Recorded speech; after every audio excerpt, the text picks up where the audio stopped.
Hey everyone, Phobos here, coming at you with another build guide, and this time it's for the full elemental conversion Bladefall Totem Inquisitor. And just made this character in hardcore not too long ago, probably about like a week and a half ago. And gonna demo it for you now. I made a version on softcore to play with some friends, and I made this version. You'll be able to see both versions in the demos. They're pretty much similar, but I'll get into the differences I'm trying to make in each one. First, I'll just start with this guy though. So basically we'll do links first. Well, I guess we can talk about the gear in a sense because it's Soul Mantle based. So we're using the Soul Mantle with the dual Kikazari setups. Now, I just started using this setup this league. I used it on the Freeze Pulse character that I made a video about earlier. That guy obviously died to disconnect at like level 88 due to like the Colonnade disconnect bug. But it was working great up until then, and I was initially really worried about the lack of HP in hardcore by running two of these rings, but I feel like just given the fact that you can kind of run so many more map mods very easily due to mitigating a ton of the bad effects of the curses, that it actually feels very worth it to run these in a lot of cases. You know, I've never really like pushed ladder in the 3 to 5 man groups that they play at the start of the league in hardcore or something like that to try and race to level 100. So in circumstances like that, I can completely understand players wanting more HP and stuff like that. I know Havoc did a Freezing Pulse Totem build this season and obviously wasn't using a Soul Mantle and stuff like that. But I think for like solo play, when you're playing at kind of like a more measured pace because you don't have like, you know, Vol Haste being chained on you and stuff like that. These work just fine, and you can still clear the map reasonably fast and stuff like that. And it's still quite safe because you have a decent amount of life and you're obviously playing totems, so totems keep you fairly safe for the most part, especially for playing something like Freezing Pulse. This character isn't quite as safe as the Freezing Pulse totem character, I would say, but it's definitely more single target damage, so yeah, that's just all I kind of want to say about the Kikazari Soul Mantle setup. I'd say it's definitely hardcore viable. I mean, I'm level 92 right now, don't have any signs of slowing down, just haven't really been focusing on leveling, mostly doing it series and stuff like that. So, yeah, I definitely think it's hardcore viable. And I guess we can get into the links now. So, running Elemental Focus, Physical Lightning, Bladefall, Control Destruction, and Faster Casting. Now, Control Destruction and Bladefall and Physical Lightning are all pretty much core because obviously Bladefall is a skill you need. You need Control Destruction is just an amazing gem in almost every circumstance. And Physical Lightning is what you're using to get your other half of the conversion. Now, another option you can do is you can kind of path down to the Ranger thing. And if you do that, it's like 40% cold conversion, then you can just use the Hymn Sorrow and use a different gem in here. The problem with that is it's just so far out of the way for most configurations that you're going to lose a lot of damage on the tree or a lot of life. You're going to basically be sacrificing something, right? And I think it's generally not worth it when you can just go Inquis. If you didn't have Inquisitor, it would be a lot better of an option, I guess, because then you have to worry about trying to pen for two types of resistances if you use Physical Lightning as well as the Hymn Sorrow gloves. But given that you don't have to do that because Inquis just pens everything, and then you don't have to worry about resistance at all, so you can use different support gems, and you know, you don't have to worry about using certain curses and stuff like that. I just think it's better to go Inquisitor and use the gem conversion combined with the glove conversion. That way you get 100% conversion too, which is obviously better than 90. So yeah, definitely core. Elemental Focus, not really core. You can use increased crit strikes here if you want the ailment stuff. Obviously, it'll apply a nice shock and a nice freeze on a lot of things with crit strikes in there. But I feel like when you put Elemental Focus in, it kind of just one-shots things anyway. And you're not going to get an insane freeze on bosses or shock on bosses anyways, even with the crit strikes gem in. So that's why I run Elemental Focus. I have to experiment with something like Hypothermia because you probably will be able to obviously chill the target, and it's a pretty big more as well, so that could go in here. You can do kind of a lot of different configurations. In terms of the actual 6-link, I think the best thing you can probably do is have an increased area of effect swap out with Conk effect. because you really don't need more damage than this 5-link for trash. As a matter of fact, I was actually thinking of swapping in increased critical, or not increased critical strikes, increased area of effect on this 5-link right here for some slot, probably for elemental focus actually, or control destruction, either one. But yeah, I was thinking of swapping it in and seeing how it works like that, because you really don't need that much more damage. It does like a ton of damage already. So yeah, you could always put in a critical strikes gem as your 6th link, because the area, it's a weird thing, right? Because the area is actually pretty good. So I'm not really sure how much we're gonna gain by swapping in the gem. I haven't tested it extensively, because obviously there's been the area nerf, so it's not quite as effective stacking as much area, and we get, as you can see from the tree, we get both area clusters. So something to keep in mind, but pretty much any of those configurations will work, and it's going to be up to you to just decide kind of like what's best for you. So yeah, that's a little bit about the gems. In terms of the weapon and the shield and stuff, the reason why I go dagger shield is basically just because I found it easier to get a good dagger than to get a good scepter, but scepters also work, obviously. And I use the one hand with the shield because shield charge is just so goddamn amazing, obviously, just for the move speed. And then the fortify you get, obviously if you want more damage you would go dual wand, but you're just missing out on the fortify and the move speed. And you can still get decent move speed with like Quicksilver just running around. And if you're bossing specifically and you don't need the shield charge to like avoid certain mechanics or something, which in most cases you don't, because you can just kind of run away from mechanics just fine when you have a Quicksilver up, the wand setup gets definitely more damage if you have 2 decent wands. Mostly because you're not getting cast speed on the stagger, you're not getting cast speed here. Well, you can get cast speed here, but it's low cast speed. And cast speed is pretty much a huge factor in terms of the damage. And then you can get crit multi on wand, which you can't get on shield. So yeah, I mean, and you get more base spell damage and stuff like that than on a shield. So dual wand is obviously better for damage, but I'd say just worse in about every other aspect. So that's why I go like this.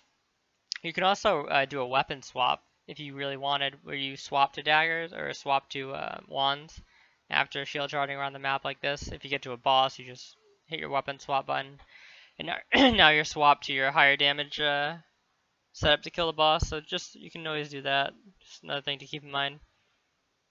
Going over the gear. So using this helm, this is a pretty good helm because it has the 90% crit chance for Bladefall.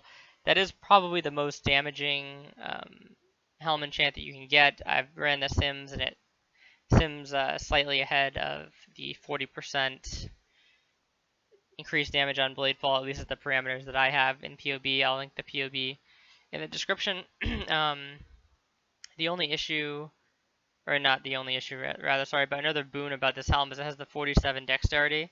This build is very dex hungry, even when running the 2 Kikazarios, which give you all attributes. So getting this amount of dexterity on the helm is really helpful, because otherwise you need to run a neck with a lot of dexterity, and that just cuts down your ability to find a neck that's actually like good, right, and isn't just a stat stick in terms of, or an attribute stick more specifically.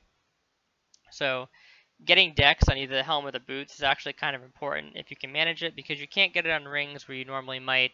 And you know, if you try and load it all on your neck, it's fine, but you just are not going to have probably the best damage neck, so it's not really going to be optimal. Whereas you can always kind of drop a resist here in most cases and still be fine and get the dex. The only thing I don't really like about this helm is it's evasion based. Like, obviously it'd be better if it was energy shield based, but then you can't really get the dex, I believe, unless you master craft it on.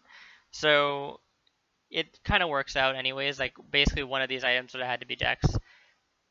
Preferably it would probably be the boots, because they generally have less energy shield potential, but in this case, I got this character kind of set up early in the league, and this helm was like 4 chaos or something, so I just had to grab it, so it worked out for me.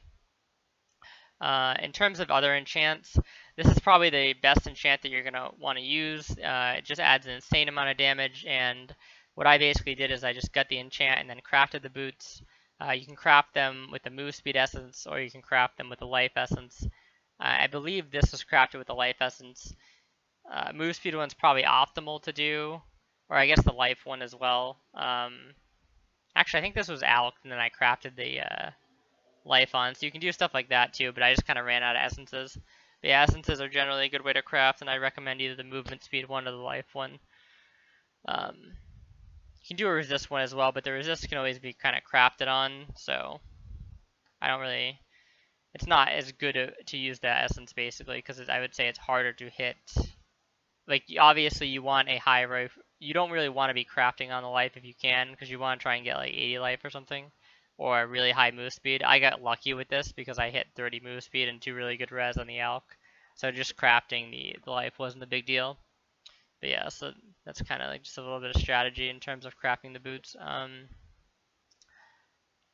Yeah, pretty solid belt. You can see a lot of res. That's pretty much a theme of this character in a lot of these slots. There's going to be a decent chunk of res in the gear because you are a bit res starved.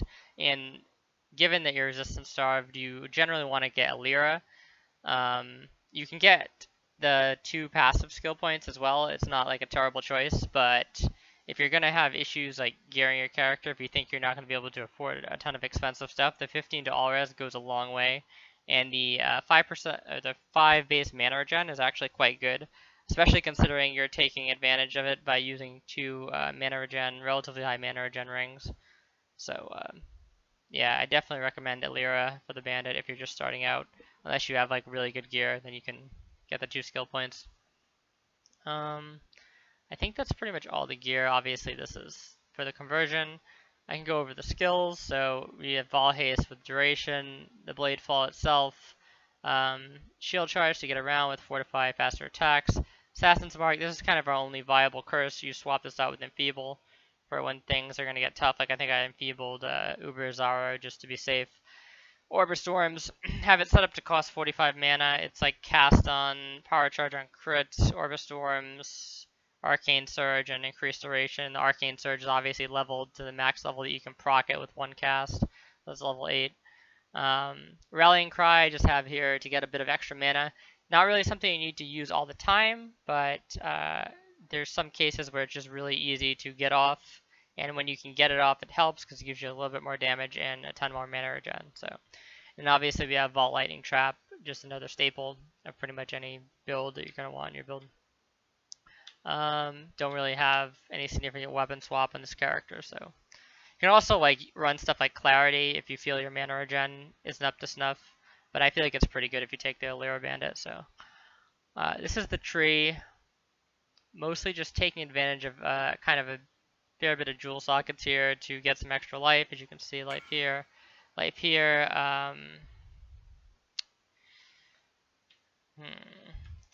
Just let me PM this guy. Bit unprofessional, I know. Right. But yeah, so just life on the jewels, and we got nullification here just to make the res easier. Don't necessarily need to take this depending on, you know, what your res is at and stuff like that. The reason why we get stuff like melding here is because the build is a decent portion ES, and obviously if you're using an ES helmet, you'd have even more ES.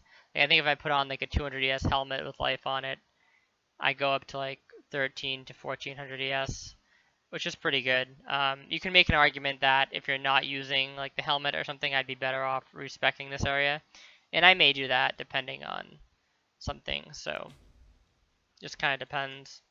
Just gonna actually sell this really quick because I've been having a hard time selling it, so the fact that this guy wants to buy it is good. They don't want my Dorianis.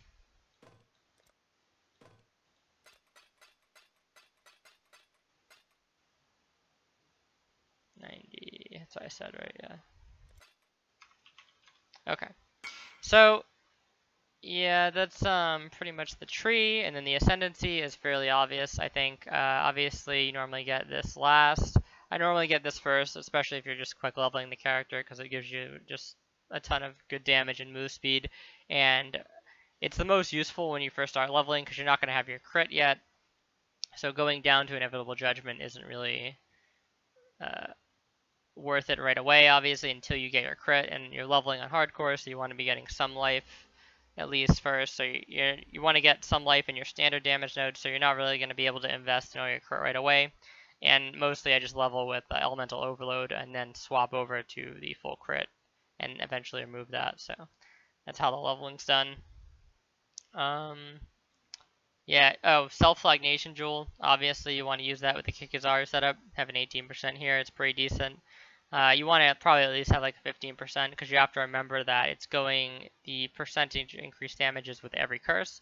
So if you're like lacking 3% or something from where you could be, you have to remember a lot of times it's going to be like times 6 or something like that, you know, or times 8 even in some cases. So you definitely want a high one of these. Kind of expensive now, unfortunately, as this kind of setup has been popularized more, I think, by that Bob Slot build that used the Dark Pack Totem, so fuck you, Bob. No, just kidding. But, yeah. So, I guess now we can talk about the differences between this build and the one I'm doing on softcore. So it's kind of an identical build. I'll actually link both trees in the description. But basically, on the one on softcore, I'm trying the placement speed stuff. I've done placement speed before and I've enjoyed it, so I'm just trying that with the softcore version to see if I like it more. And basically, you path down here and you get these nodes, you get this life. You don't really fill out the life wheel necessarily, and then you get Totemic Zeal. And basically, as you continue to level, you put more and more points probably into the life wheel. Now, in order to make up or to get the points, basically, you change the pathing over here a bit, so you come through here, and then obviously this is something that I'm going to be picking up in the future anyway. This is where I'm going to finish this build with Throat Seeker. But you would path through this, so you actually kind of save a point in having to go out of the way here, and you don't get these nodes, and you don't get this jewel slot, and you have to move the Self-Flagnation somewhere else. So you kind of lose out on a jewel, and you're missing this life, but you're picking up life over here, obviously. And then I believe I cut this out as well. Yeah, so you miss a couple jewels, but you get one back over here. So you really only miss one in total. And then you're getting like 45%. You're getting like 60% placement speed going this way. So it should make quite a significant difference.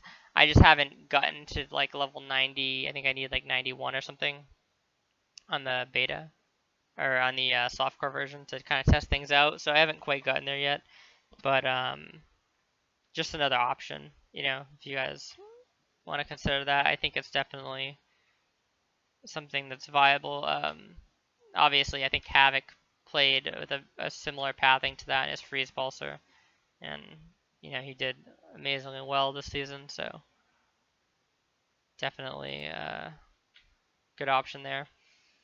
I think that I can talk about the damage a bit. So in PoB, when everything is up, you have to remember you have a Taste of Hate, a Diamond Flask, and a Zeri's Promise, and then you have your Orb of Storms. And you're gonna get some power charges because there's power charge on crit. You're not building into power charges, but you're gonna have some by default. And obviously you have Arcane Surge. So when everything is up, it sims like 270k. Pretty much with around this gear that I have here on PoB, and that's 270k per volley, right? Now it's 6% less after the first volley for the subsequent volleys, and it can shoot up to 5 times, but being completely realistic, not all 5 are going to hit, obviously, and I think the safest way to do it is just if you assume 2 are going to hit, right, it's still a fuck ton of damage, basically, on very little gear. Sorry, that is with a 6 link though. Keep in mind the 270k per volley. So right now this is only on a 5 link, but all the other gear is pretty much in place, and we have the Taste of Hate and everything. So yeah, the damage is really high for having not a lot of gear, and then when you get your maximum amount of gear, it goes up quite a bit. If you're able to hit some things 3 times, you're doing an absurd amount of damage because it's like at that point around 700k per totem. And even if you're not able to do that, it's around 500 something k per totem times 3. So your damage is, in most cases, going to be insane. There are some bosses where it can be harder to hit them, like the Dunes boss. I mean, he still dies really fast because he's a tier 10 boss, but it seems like he's not getting hit by multiple volleys as much like that, so it kind of depends on the hitboxes and stuff like that. But for the most part, you're doing a lot of damage to relevant bosses. I have a ton of Itzuri runs done with this, very easy to do on normal. I'm probably eventually going to try Uber, but I just need better gear first. Might try it out on softcore first, but then just to see how it goes, if it's even like reasonable. But I think it should be fine. Just need better gear, so gonna be working towards that. Gonna do some Guardian runs also. Again, just kind of looking for better gear, and I want to get the software guy leveled up to try some stuff on him, see if I like the placement speed better. So yeah, that stuff will be coming out in the future most likely, as well as some other builds. But definitely has the damage to do that type of stuff, or it should theoretically. So shouldn't really be too many problems there. And yeah, I think that's pretty much it.